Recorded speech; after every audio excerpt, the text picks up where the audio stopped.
যেমন আমি চিন্তা করতেছিলাম একদিন যে কবরের জীবন কেমন হতে পারে। রুহের জীবন একরকম ছিল, রুহের জীবন থেকে ট্রান্সফার হয়ে পৃথিবীতে আসলাম, পৃথিবী থেকে ট্রান্সফার হয়ে কবরে যাব, কবরের জীবনটা কেমন হবে। কবর থেকে ট্রান্সফার হয়ে আবার পরকালে যাব, সেটা আর এক রকম। তো খুঁজতে খুঁজতে খুঁজতে খুঁজতে খুঁজতে খুঁজতে আল্লাহ সুবহানাহু ওয়া তাআলার একটা প্রাণী পেলাম, প্রজাপতি। প্রজাপতি প্রথমে শুঁয়োপোকা থাকে, আপনারাও পড়ে দেখতে পারেন, বাস্তবে গ্রামগঞ্জে থাকেন, বাস্তবে পরীক্ষা করে দেখতে পারেন। প্রথমে প্রজাপতি শুঁয়োপোকা থাকে এবং পোকা হিসেবে 1 মাস সে জীবনযাপন করে, খায়। 1 মাস জীবনযাপন, 1.5 মাস 2 মাস জীবনযাপন করার পর পোকাটা নিজেই মারা যায়। তার চারিপাশে খোলস তৈরি করে মারা যায়। চারিপাশে খোলস তৈরি করে মারা যাওয়ার পর ওই খোলসের মধ্যে পরিবর্তন বিবর্তন হতে থাকে, হতে হতে হতে হতে হতে হতে হতে আবার 1 মাস পর ওই পুরো খোলসটা পড়ে গিয়ে একটা জ্যান্ত তরতাজা প্রজাপতি হয়ে আকাশে উড়াল দেয়। তো মধ্যের 1 মাস এভাবে মৃত অবস্থায় থাকলো, তার আগের 1 মাস পোকা অবস্থায় থাকলো, আর শেষে প্রজাপতি হয়ে আকাশে উড়াল দিল। তো প্রজাপতির ক্ষেত্রে যদি এটা সত্য হয়, তো মানুষের ক্ষেত্রে হতে পারে না? অস্বাভাবিক কিছু নেই। তো আল্লাহর প্রত্যেকটা সৃষ্টিজীবের মধ্যে নিদর্শন আছে। তো আমি আপনার চেহারা যেভাবে দেখতেছি আর আপনি আমাকে যেভাবে দেখতেছেন, পৃথিবীর অন্য প্রাণীরা আমাদের এভাবে দেখে না। আপনি আমাকে যেভাবে সাদা কালো হিসেবে দেখতেছেন আর আমি আপনাকে যেভাবে সাদা কালো হিসেবে দেখতেছি, পৃথিবীর অন্য প্রাণীরা আমাদেরকে এভাবে দেখে না। তার একটা উদাহরণ দেখেন, জি এই দিকে মনোযোগ দেন। তার একটা উদাহরণ হচ্ছে কুকুর। কুকুরের ঘ্রাণ শক্তি মানুষের ঘ্রাণ শক্তির চাইতে 10,000 গুণ বেশি। 1 গুণ, 2 গুণ, 100 গুণ, 200 গুণ, 1000 গুণ, 10,000 গুণ বেশি ঘ্রাণ শক্তি কুকুরের মানুষের চাইতে। একটু সামনে ওনাকে বসতে দিতে হবে।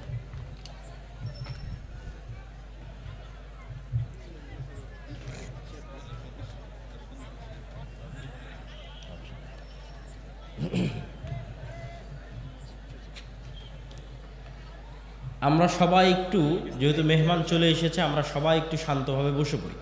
পিছনে যারা আছেন দয়া করে তারাও বসে পড়েন, হাতের ডানে যারা আছেন তারাও বসে পড়েন। আমি আমার বক্তব্য দীর্ঘায়িত করব না, উনি বক্তব্য দিবেন, আবার সেটার অনুবাদ করব, তারপরে শায়েখ আব্দুর রাজ্জাক বিন ইউসুফ আসবেন, উনিও আপনাদের সামনে বক্তব্য দিবেন। তারপর ওই যে পিছনে আরও বসার ব্যবস্থা করে দিতে বলেন, আমার মনে হয় বসার ব্যবস্থা পাচ্ছে না লোকজন। জি, সম্মানিত উপস্থিতি, ভাই সমস্যা নাই, ওরা বসে যাবে। ভাই ক্যামেরাম্যান যারা আছেন আপনারা বারবার না উঠে একবারই সেট আপ করে বসে পড়েন, আপনারা লোকজনকে ডিস্টার্ব দিয়েন না। সম্মানিত উপস্থিতি, তো আপনার কুকুরকে আপনি মনে করছেন যে কুকুর আপনাকে দেখে ঘেউ ঘেউ করছে, তো মনে হয় আপনার চেহারা দেখে চিনে। জি না, আমি আপনার চেহারা দেখে চিনি যে আপনি মোটা পাতলা, এতটুকু লম্বা, আপনার মুখে দাঁড়িয়ে আছে, আপনি সাদা, আপনি কালো, এটা আমি চিনি। কেন ওই পর্যন্ত আল্লাহ আমাকে দেখার শক্তি দিয়েছে। কুকুর ওইটা দেখে চিনে না, কেন ওইভাবে ও দেখেই না, ওইভাবে দেখার ক্ষমতাই আল্লাহ তাকে দেয়নি। সে আপনাকে চিনে ঘ্রাণ দিয়ে, ঘ্রাণ দিয়ে চিনে ফেলে। তো পৃথিবীতে এমনও লেভেলের ঘ্রাণ আছে, 10,000 গুণ সূক্ষ্ম লেভেলের ঘ্রাণ আছে। যেমন এই মাইকটাতে যদি আমি 1000 বার টানি, কোনো ঘ্রাণই আমার নাকে আসবে না। তাহলে আমি যদি বলি এই মাইকের কোনো ঘ্রাণ নাই, মিথ্যা কথা, যে এই মাইকের কোনো ঘ্রাণ নাই। আমার জামা যদি আমার নাকে 1000 বার টানে কোনো ঘ্রাণ না আসে, আমি যদি বলি জামার কোনো ঘ্রাণ নাই, মিথ্যা কথা। এই জামাটা কুকুরের নাকে দেন, এই জামার ঘ্রাণ আছে, ও নিতে পারবে, আমি নিতে পারতেছি না। তো পৃথিবীতে 10,000 লেভেলের সূক্ষ্ম গুণের ঘ্রাণ আছে, বাস্তবে অস্তিত্বশীল। মানুষ বুঝতে পারে না যার ঘ্রাণ আছে কিনা। শুধু কি মানুষ বুঝতে পারে না, মানুষের তৈরি করা কোনো মেশিনও বুঝতে পারে না যার ঘ্রাণ আছে কিনা। মানে মানুষ কুকুরের লেভেলের ঘ্রাণ নিতে পারবে এই লেভেলের কোনো মেশিন আবিষ্কার করতে পারেনি। তাহলে এখন মানুষ যদি বলে যে না এটার কোনো ঘ্রাণ নাই, কেননা মানুষ নিতে পারতেছে না, মানুষের যন্ত্র নিতে পারতেছে না, তো আল্লাহর সৃষ্টিজীব তো আছে নিতে পারতেছে। এরকম আওয়াজের ক্ষেত্রে কি রে, কবরের আওয়াজ তো শুনতে পাই না। কবরের আওয়াজ শুনতে পাচ্ছেন না মানে কবরের আওয়াজ হচ্ছে না, কবরের আযাবের আওয়াজ হচ্ছে না।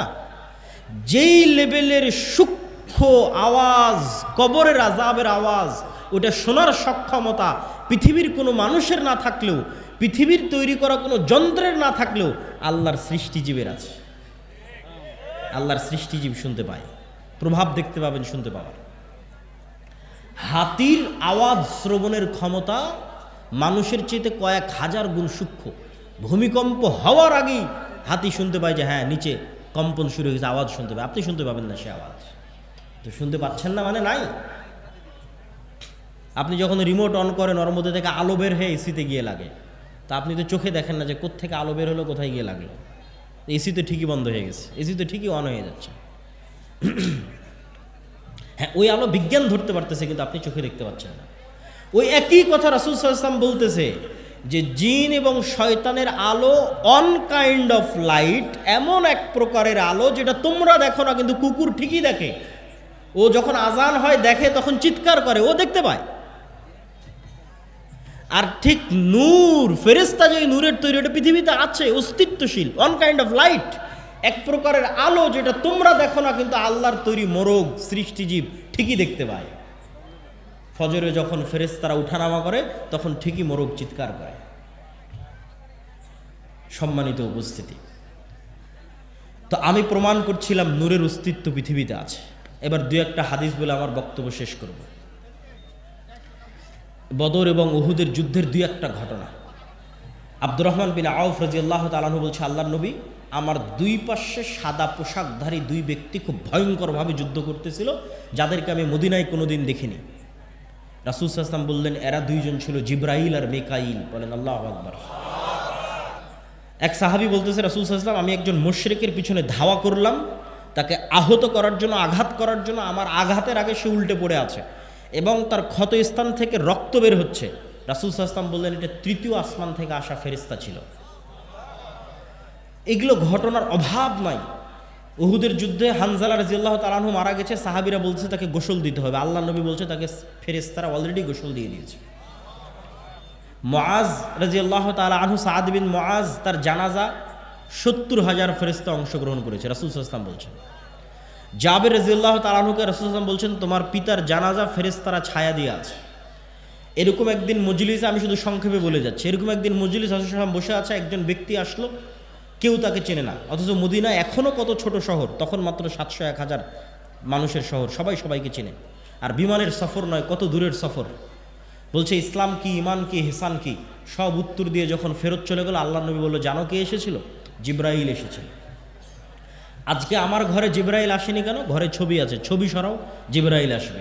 জিবরাইল আমাকে বারবার মিসওয়াক করতে বলছে কেন? মুখে গন্ধ আছে। বলছে তোমরা পেঁয়াজ রসুন খেয়ে মসজিদে আসিও না কেন? ফেরেশতাদের কষ্ট হয়। কতটা কানেক্টিং! ফেরেশতাদের অস্তিত্ব সাহাবীদের জীবনের সাথে, রাসূল সাল্লাল্লাহু আলাইহি ওয়াসাল্লামের জীবনের সাথে কতটা কানেক্টেড।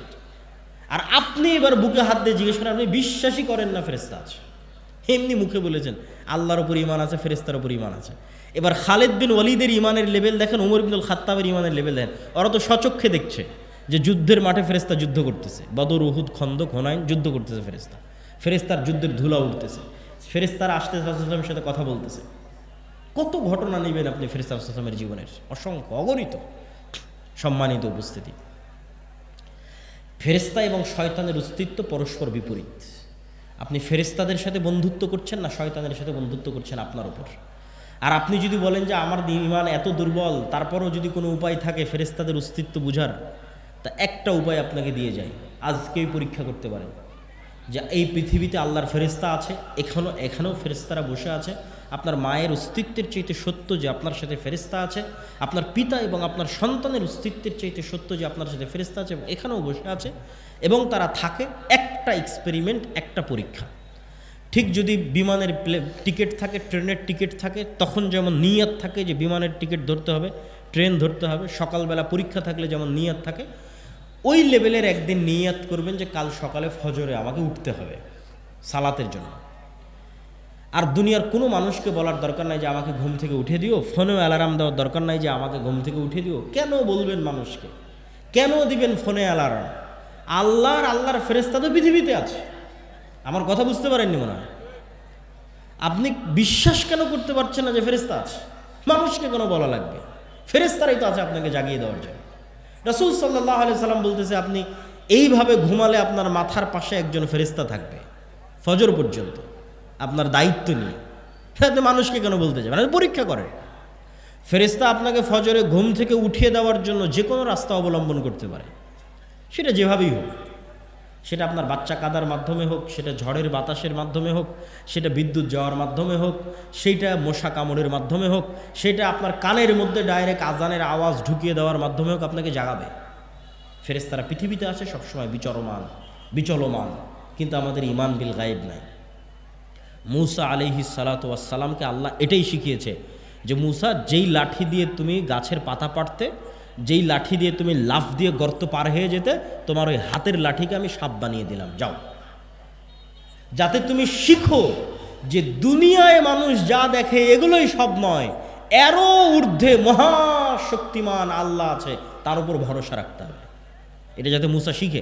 কেননা মূসার লড়াই হবে পৃথিবীর সবচেয়ে শক্তিশালী বাদশাহ ফেরাউনের সাথে, অত্যাচারী বাদশাহ ফেরাউনের সাথে। দুনিয়াবি লজিকে এই লড়াই বিজয় অর্জন অসম্ভব। যদি কেউ মূসা আলাইহিস সালাম যদি ন্যূনতম চেষ্টা করতেন আমি দুনিয়াবি মাধ্যমে ফেরাউনের সাথে বিজয় অর্জন করতে যাব, তাহলে ওই যে মন্দির পাহারা দেওয়ার মতো কম্প্রোমাইজ করতে হতো। কোনো রাস্তা ছিল না মূসা আলাইহিস সালামের সামনে। কিন্তু উনি জানতেন আল্লাহর শক্তি সম্পর্কে, আল্লাহর ক্ষমতা সম্পর্কে, ফলত কোনো প্রকার কম্প্রোমাইজ ছাড়া উনি বিজয় অর্জন করেছেন। তো ঈমান বিল গায়েব যেই দিন মুসলমানদের মজবুত হয়ে যাবে, মুসলমানদের বিজয় সুনিশ্চিত। কেননা শক্তি ক্ষমতা ফেরাউনের তুলনায় মূসার যত দুর্বল ছিল, আজকের মুসলমানদের অত দুর্বল নয়। আর শক্তি ক্ষমতা আবু বকর, ওমর, উসমানের, পারস্য রোমানের তুলনায় যত দুর্বল ছিল, আজকের মুসলমানদের অত দুর্বল নয়। দুর্বল কিসে? ঈমানই নাই আল্লাহর উপর, আল্লাহর শক্তির উপর, এটাই দুর্বল। তো আল্লাহর উপর বিশ্বাস অর্জন করতে হবে, ফেরেশতাদের উপর বিশ্বাস অর্জন করতে হবে। আগামী 6 ও 7 নভেম্বর আল জামিয়া সালাফিয়া ডাঙ্গিপাড়া পবা রাজশাহীতে সালাফি কনফারেন্স। আপনাদের এখানেও মেহমান এসেছে, তিনি তো থাকবেনই, এবং দেশ বিদেশের আরও ওলামায়ে কেরাম সেখানে উপস্থিত থাকবেন। আপনাদের সকলের উপস্থিত হওয়ার উদাত্ত আহ্বান। যাবেন তো ইনশাআল্লাহ? ইনশাআল্লাহ, আল্লাহ কবুল করুন। আর আজকে দাওয়া ইলাল্লাহর মাধ্যমে আমাদের যে বিভিন্ন মক্তবগুলো পরিচালিত হয়, সেগুলোর অধীনে এই প্রোগ্রাম আয়োজিত হয়েছে। আমি জানি না স্বেচ্ছাসেবকরা রেডি আছে কিনা। তারা যদি রেডি থাকে, তারা যদি ভিতরে যায় আপনাদের কাছে সহযোগিতার জন্য, এই মুহূর্তে রেডি থাকলে আমি যাওয়ার আহ্বান করব। যদি যায় তাহলে আপনারা সর্বোচ্চ পর্যায়ের সহযোগিতা করার চেষ্টা করবেন। আলহামদুলিল্লাহ, আমাদের দাওয়া ইলাল্লাহর অধীনে প্রায় 600টা মক্তব সমগ্র বাংলাদেশে পরিচালিত হচ্ছে, যার জাতীয় মক্তব প্রতিযোগিতা এবছর টিভি চ্যানেলে আয়োজিত হবে ইনশাআল্লাহ, আল্লাহ সুবহানাহু ওয়া তাআলা যদি কবুল করে। আর যে বিষয়ে আমি আলোচনা করতেছি এবছর, আল ঈমান বিল গায়ব, এই বিষয়ে বই আসতেছে, আল্লাহর পথে যাত্রা নামে, সালাফি কনফারেন্সে প্রকাশিত হচ্ছে। যদি যান তাহলে আশা করি নিতে পারবেন ইনশাআল্লাহ। দলিল তো বিস্তারিত এখানে অত বলতে পারলাম না, সব ওখানে পয়েন্ট বাই পয়েন্ট বিভিন্ন দলিল দেওয়া আছে। কেন আমার অবজারভেশন হচ্ছে মুসলমানদের ঈমান বিল গায়েবই নাই। ঈমানই নাই তো কি করবে? কম্প্রোমাইজ করা ছাড়া আর কোনো রাস্তা নাই। আর যদি ঈমান থাকে, কম্প্রোমাইজ করা লাগবে না, বাংলাদেশের ক্ষমতা লাগবে না, কোরআনে সারা পৃথিবীর ক্ষমতা অর্জনের রাস্তা বলে দেওয়া আছে। কিসের বাংলাদেশ? কারো যদি ঈমান বিল গায়েব অর্জন হয়ে যায় তো সারা পৃথিবীর ক্ষমতা অর্জন করতে পারবে। কেননা ওই লেভেলের বিশ্বাস চলে আসলে পারমাণবিক বম পানীয় হয়ে যেতে পারে। ওই লেভেলের ইয়াকিন যদি আসে তাহলে পারমাণবিক বম পানীয় হয়ে যেতে পারে। কেননা সাউন্ড টেকনোলজি সবচেয়ে পাওয়ারফুল। এখনকার টেকনোলজি লাইটের টেকনোলজি, আর আমি বলছি সবচেয়ে পাওয়ারফুল এগুলো সাউন্ড টেকনোলজি, যেটা আল্লাহ সুবহানাহু ওয়া তাআলা সুলাইমান আলাইহিস সালাতু ওয়াস সালামকে দিয়েছিলেন। ওমা উতীতু মিনাল ইলমি ইল্লা কালিলা, অল্প দিয়েছিলেন। সাউন্ড টেকনোলজি মানে এই মাইকেরও একটা কথা বোঝার ক্ষমতা আছে, এই কাপড়েরও একটা কথা বোঝার ক্ষমতা আছে, প্রত্যেকটা সৃষ্টিজীবের কথা বোঝার ক্ষমতা আছে। কি বললে বুঝবে আমি জানি না। তো আল্লাহ সৃষ্টি করেছে কুন ফায়াকুন আওয়াজ দিয়ে। ইসরাফিল যখন বাঁশিতে ফুৎকার করবে আওয়াজে ধ্বংস হয়ে যাবে, মানে ওই আওয়াজ আসমান বুঝে যে কোন আওয়াজে তাকে ধ্বংস হতে হবে। এই সোফা ওই আওয়াজ বুঝে যে আওয়াজ বুঝলে ফেটে বিচূর্ণ হয়ে যাবে, ধ্বংস হয়ে যাবে। কিন্তু কোন আওয়াজ এই সোফা বুঝবে আমি জানি না। এই জন্য রাসূল সাল্লাল্লাহু আলাইহি ওয়াসাল্লাম বলছে কিয়ামতের পূর্ব মুহূর্তে শহর বিজয় হবে মুসলমানদের আল্লাহু আকবার আওয়াজে, আওয়াজে শহর বিজয় হয়ে যাবে। নেন, ইরানের এই যে বিজ্ঞানীদের হত্যা করা হলো, হামাসের নেতাদের হত্যা করা হলো ওয়েভ দিয়ে, মোবাইলের বিস্ফোরণ। দূর থেকে ওয়েভ ছেড়েছে ইসরায়েল থেকে, মোবাইল এখানে বিস্ফোরণ হয়ে গেছে। মানে এই মোবাইলের ওই ওয়েভ বুঝার ক্ষমতা আছে। তো ওই ওয়েভ বুঝার যেমন ক্ষমতা আছে, এই মোবাইলের আওয়াজ বুঝারও ক্ষমতা আছে। সে আওয়াজ আমরা জানি। আর কোরআন কার আওয়াজ? কোরআন কার আওয়াজ? আওয়াজ। তাহলে সবচেয়ে শক্তিশালী টেকনোলজি মুসলমানদের কাছে আছে। এরা গেছে কম্প্রোমাইজ করতে। কিন্তু কোরআনের অপমান, দিনের অপমান, ইসলামের অপমান। কম্প্রোমাইজ ছাড়াই বিজয় সম্ভব যদি ঈমান বিল গায়েব থাকে। কথা দিত, আমি সেটা দেখাচ্ছি। তো মানুষই যদি পারে তাহলে আল্লাহ কতটা পারেন সেটার বিশ্বাস অর্জনের জন্য। সেটা কি? আপনি এবং আমি যদি আজকে আলোর গতির চাইতে বেশি গতি অর্জন করতে পারি।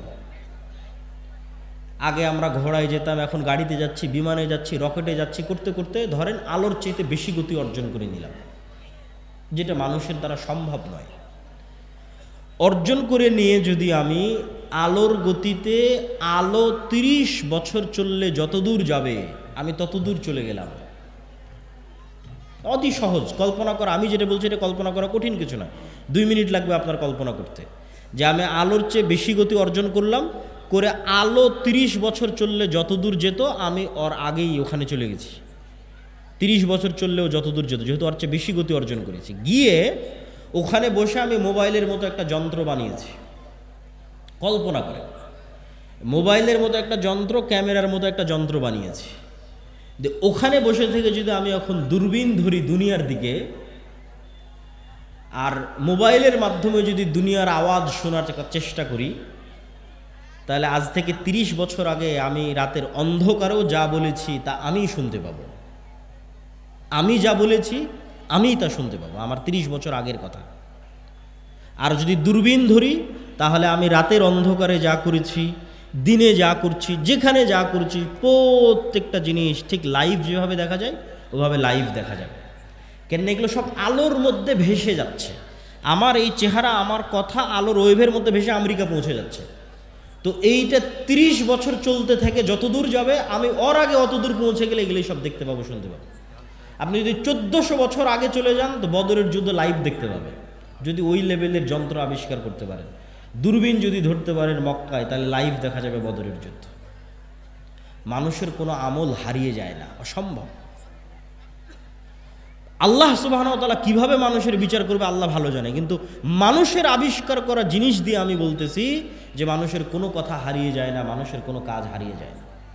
মানুষই মানুষের বিচার করে ফেলতে পারবে। কাফা বিনাফসিকাল ইয়াউমা হাসিবা। মানুষ মানুষের বিচার করার জন্য আরও এর চাইতে ভয়ঙ্কর কথা বলি, যে মানুষ মানুষের বিচারের জন্য যথেষ্ট, তার চাইতে ভয়ঙ্কর কি? মানুষের ব্রেন কিন্তু কম্পিউটারের মতো, ডাটা। আমাদের বয়স 60 থেকে 70 বছর, আর বিজ্ঞান বলছে যে আমাদের ব্রেন যেভাবে সেট করা আছে 500 বছর চললেও সচল থাকবে। তো আমি যদি 500 বছর বেঁচে থাকি, তার মানে 500 বছর আগের কথাও আমার মনে থাকবে। এই লেভেলে ব্রেনের সক্ষমতা। যেমন এখন আমার বয়স যদি 30, তো 10 বছর আগের কথাও মনে আছে, 20 বছর আগের কথাও মনে আছে। তা আমার ব্রেনের সক্ষমতা যেহেতু 500 বছরের, তাহলে 500 বছর বাঁচলে 500 বছর আগের কথাও মনে থাকবে। তাহলে আপনি নিজেই তো আপনার কোনো কাজ ভুলে যাননি। ইলন মাস্কই কয়েকদিন পর মানুষের ব্রেনকে ইন্টারনেটের সাথে কানেক্ট করে দিবে, চেষ্টা করতেছে। তো মানুষের ব্রেনকে যখন ইন্টারনেটের সাথে কানেক্ট করবে, তখন মানুষের ব্রেনের ডাটা মানুষই ট্রান্সফার করে দেখতে পাবে। তো কিয়ামতের মাঠে আপনার হিসাবের জন্য তো আপনার ব্রেনই যথেষ্ট, সব তো আপনার মনেই আছে রে বাবা। আপনি কি করেছেন দেখেন। আপনি এখন মোবাইলে যে ভিডিওটা দেখতেছেন, এটা কি ব্রেনে সেভ হচ্ছে না? এটা তো ব্রেনে সেভ হচ্ছে। তো কাফা বিনাফসিকাল ইয়াউমা হাসিবা, আপনার ব্রেন সাক্ষী দিবে। ব্রেনকে যদি একটা কম্পিউটারের মধ্যে বসায় দেওয়া যায়, যদি ইলন মাস্ক পারে, মানুষের কথা বলতেছি আমি, তো আপনিই তো ওখান থেকে ডাটা ট্রান্সফার হবে। আপনি কি কি দেখেছেন সব ব্রেনে সেভ হয়ে আছে, কি কি বলেছেন সব ব্রেনে সেভ হয়ে আছে, কি কি করেছেন সব ব্রেনে সেভ হয়ে আছে। সব তো আপনিই জানেন। আপনি সত্য বলছেন না মিথ্যা বলছেন সব আপনি জানেন, সব আপনার ব্রেনে সেভ হয়েছে। খালি ডাটা ট্রান্সফার করতে হবে। ডাটা ট্রান্সফার করে আপনাকে দেখাতে হবে, এই দেখো তোমার ব্রেনে এগুলো সব সেভ হয়ে আছে, তোমার কাজ, তোমার দেখা ছবি, তোমার এগুলো করা, তোমার এগুলো বলা কথা সব তোমার ব্রেনে সেভ হয়েছে। কাফা বিনাফসিকা আল-ইয়াওমা হাসিবা। তো আমি তো মনে করি গায়েব উন্মোচন হয়ে যাচ্ছে, কিন্তু মানুষের ঈমান বিল গায়েব দুর্বল হয়ে যাচ্ছে। তো আজকে সংক্ষিপ্তভাবে আমরা একটা ঈমান বিল গায়েবের আলোচনা করব, সেটি হচ্ছে আল ঈমান বিল মালাইকা, ফেরেশতাদের উপর বিশ্বাস। আপনাদের মা আছে এই অস্তিত্বের উপর বিশ্বাস আপনার ইয়াকিনের লেভেলে না? কেননা জন্মের পরেই তো মাকে দেখেছেন। কেউ যদি বলে যে আপনার মা নাই, এটা আপনার মা নয়, আপনি কি বিশ্বাস করবেন? তাহলে জন্মের পরে মাকে দেখেছেন, তো মায়ের অস্তিত্বের প্রতি আপনার যেই লেভেলের বিশ্বাস করেন আপনার সাথে ফেরেশতা আছে, এইটার সত্যতা আপনার মায়ের অস্তিত্বের চাইতে বেশি সত্য। কেন বললাম যে আপনার মায়ের অস্তিত্বের চাইতে বেশি সত্য? আদম আলাইহিস সালাতু ওয়াস সালাম যখন পৃথিবীতে এসেছেন, তখন আদম আলাইহিস সালাতু ওয়াস সালাম সৃষ্টির পর তার মাকে আগে দেখেছে না তার বাপকে আগে দেখেছে? মাও নাই বাপও নাই।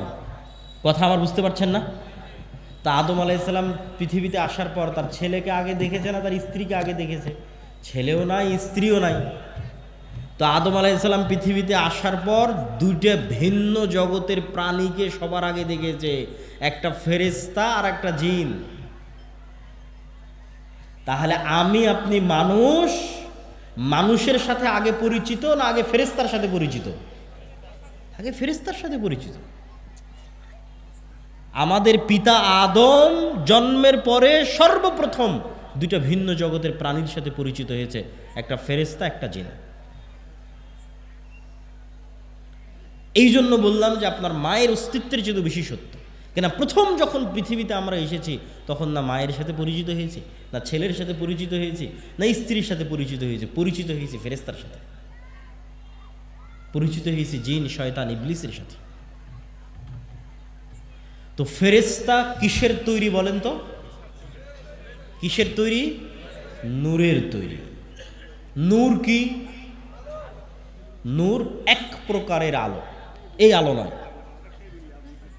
কিন্তু এক প্রকারের আলো, এই আলো নয়। সূর্যের আলো, লাইটের আলো, এই আলো নয়।